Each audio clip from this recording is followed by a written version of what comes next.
माझ्याकडे एक रिकामी वाटी आहे आणि थोडं पाणी आहे आणि माझ्याकडे हे नाणं आहे. मी हे नाणं या वाटीच्या तळाशी ठेवणार आहे आणि आता हे नाणं सध्या दिसत नाही. आता हे पाणी या वाटीमध्ये ओतणार आहोत.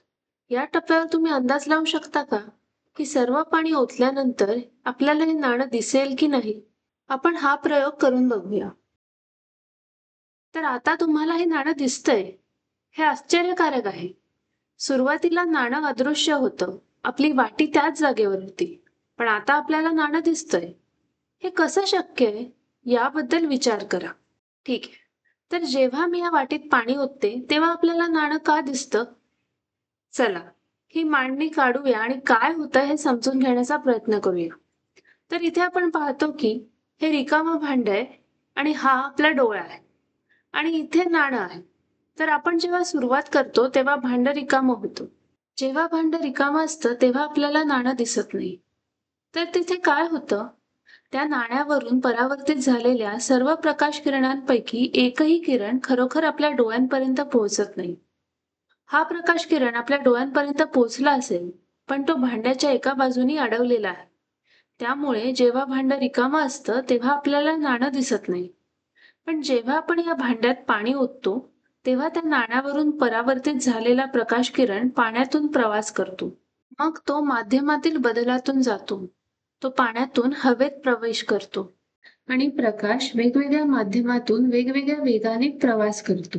याचा परिणाम म्हणून जेव्हा प्रकाश एका माध्यमातून दुसऱ्या माध्यमात प्रवेश करतो, तेव्हा त्याच्या मार्गक्रमणाची दिशा बदलते आणि त्यामुळे आपल्याला वाटीच्या तळाशी नाणं दिसतं. कारण पाण्यातून प्रवास करणारा प्रकाश जेव्हा तो हवा आणि पाण्याच्या सीमेवर पोहोचतो, तेव्हा तो आपली दिशा बदलतो आणि नंतर तो आपल्या डोळ्यांपर्यंत पोहोचतो. प्रकाश एका माध्यमातून दुसऱ्या माध्यमात प्रवेश करताना त्याच्या मार्गक्रमणाची दिशा बदलते. यालाच अपवर्तन म्हणतात. म्हणून आपण म्हणू शकतो की प्रकाशाचं अपवर्तन होतं आणि त्यामुळेच आपल्याला वाटीच्या तळाशी नाणं दिसतं. ठीक आहे. पण आपण हे देखील पाहिलंय की नाणं वर उचलल्यासारखं दिसत होतं. ते तळापासून वर उचललं गेलं आहे आणि म्हणूनच आपल्याला नाणं दिसलं. खरं तर वाटी कमी खोल वाटत होती. आपल्याला गोष्टी अशा का वाटतात हे समजून घेऊया. आपल्या डोळ्यात येणारा हा किरण पुढे वाढवला आणि जर आपण तसं केलं, तर किरण असा दिसेल. तर याचा परिणाम म्हणून काय होतं? हे नाणं वर उचलल्या गेल्यासारखं वाटतं आणि आपल्याला नाणं ह्या जागेवर वाटतं. खरं तर संपूर्ण तळ वर उचलल्या गेल्यासारखा वाटतो.